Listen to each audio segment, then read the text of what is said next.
Hey guys, welcome back to the channel. It's your boy G7, and I woke up to some news in regards to new Dragon Ball content. Apparently, a new Dragon Ball series is coming out called Dragon Ball Magic. I was one of the many expecting Dragon Ball Super to return, but this time with adaptations to the current day manga arcs that came out, I wanted to see the Moro arc animated. Pretty much, I just wanted to see the Moro arc because it brought back a lot of aspects of Z that I did not see in Super. But the fact that in the Moro arc, they actually brought back a lot more stakes. I didn't see any interference from Beerus and Whis. The entire gang had a chip in to actually help protect the Earth. Goku literally got pierced through the chest, like all that stuff. That was interesting to me. So the fact that we're not going to get a movie out of that, we're not going to get an anime adaptation out of that, that kind of sucks. But hey, maybe this will be the new best thing, until I did furthermore research and I found out that this new series, Dragon Ball Magic, is going to be a webtoon series, but also is going to be even more catered to children. Now, Super already, in my opinion, was already soft as it is. I've seen the many scenes when Piccolo would get damaged and you would see no blood.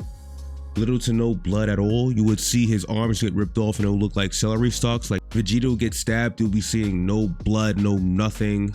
And I could see like how even when it came to the stakes, due to the fact that we had not only the Dragon Balls, but the fact that we had Beerus and Whis that was always there, was kinda ass, I'm not gonna lie. Even though they try their best in certain arcs not to like intervene, the fact that they're there and they can, it kind of just takes it all away, because we realize, okay, everything's pretty much going to be fine for the main cast, with the exception of Trunks and his planet. Now, another thing that I'm noticing with the series that actually seems like a good to me, even though it's kind of weird, I'll say I'm more 50-50 in regards to this part of the news, is that this series is going to be very, very similar to GT. Now, a lot of people would say they didn't like GT. I'm not part of those people who say they didn't like GT. The only part of GT that I didn't like was the first arc, and all the similarities that I'm currently seeing to GT in this series is going by the first arc. Let me explain. Goku becomes a kid again. Whoop-de-doo. That's one of the points I think everybody as a whole could say that they didn't like about GT. Goku becoming a kid is like, okay, what's the point? Because he already acts like a kid, and he acts even more childish in Super than he did in GT. So I don't see the point of him becoming a kid at this point, because he's already a kid in a grown man's body. And not only that, he becomes a kid with Supreme Kai. Now, correct me if I'm wrong, but who gives a fuck about Supreme Kai? Anybody? No, seriously, who cares about Supreme Kai? Like, the only important Supreme Kai holds in the story is the fact that if he dies, Beerus dies. And even then, I still don't care if he dies. But anyways, Supreme Kai is going to be tagging along for the series instead of Vegeta, so I'm guessing that's something new. Let's see, what else takes place? Oh yeah, this series is going to be a lot more explanation to different planets, where Goku's going to go on a more so of an adventure with Supreme Kai, and they're going to be looking for the demon who allegedly turned them into children. And they'll be fighting on these different planets as well. Now, if this is starting to sound like the beginning of the arc that takes place in GT, when Goku, Pan, and Trunks travel together to look for the Dragon Balls, then you wouldn't be wrong. Now, instead of Pan and Trunks, we're going to have Supreme Kai and some bunch of randoms.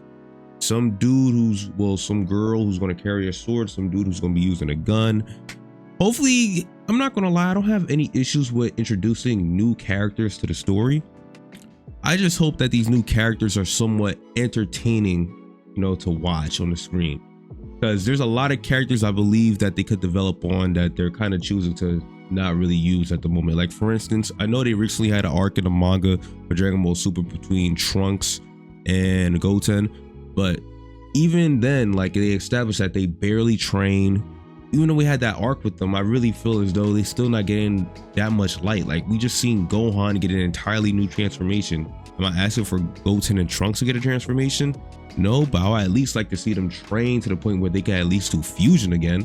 I want to see Gotenks again. That would be fun, to be honest with you. So even though they're adding new cast members, I think that they should actually go back and reflect on building back up the characters that already has a fan base to an extent, but they haven't seen burn in a long time.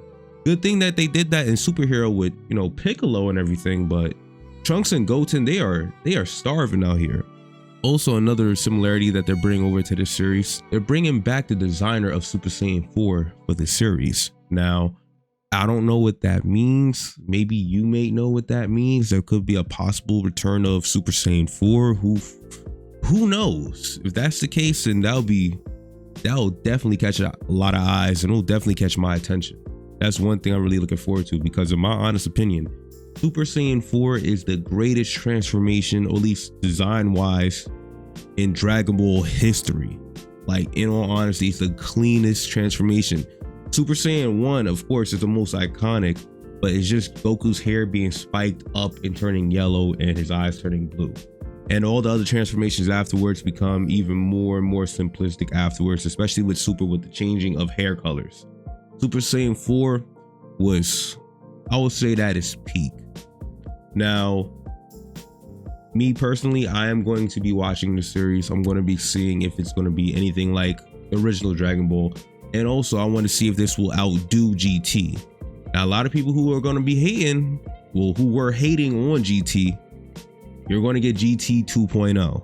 And hopefully GT 2.0 will be better than GT in itself. But like I was saying, man, if you're looking for Z, if you're looking for anything in regards to the moral arc, if you're looking for a more high tension Dragon Ball where the stakes are like more there, you're getting more of a series that's catered to adults, where you'll see more gore, more blood, you're not going to get that out of this series. If anything, you're going to get an adventure, and it's there for just fun, and there's nothing wrong with that. If you guys are just looking for an adventure story, something that's fun, something that brings you back more to what Dragon Ball originally was supposed to be taken as, then that's great. In all honesty, just don't go in with those expectations like I did when it came to Dragon Ball Super. And I think this might be very enjoyable. Another good thing that I heard about their series is that they're going to have very consistent animation. If anything, from a lot of the videos that I watched in regards to the series, they already finished a couple episodes and everything. And they might even have people coming from the One Piece Wano arc to animate this series. Which, if you guys already watched the Wano arc in One Piece, I gotta say it had the greatest animation I've seen this year completely. And even a year prior. For the last 3 years, it was just coming in clean when it came to animation. And given by the fact that that arc is done, we may not see animation like that for, I say, a little while, but the fact that they're going on to Dragon Ball to help out with this, that's just perfect. But anyways, that's all I got to say about the series. Like I said, I am a little bit excited to actually see it. I'm just going to keep my expectations low, and hopefully it raises my expectations as time goes on and I'm actually watching the series. And I hope you guys enjoy it as well. Anyways, guys, if you guys like watching this video, please make sure you leave a like, comment, and share. I'll catch you guys later. All right, peace out.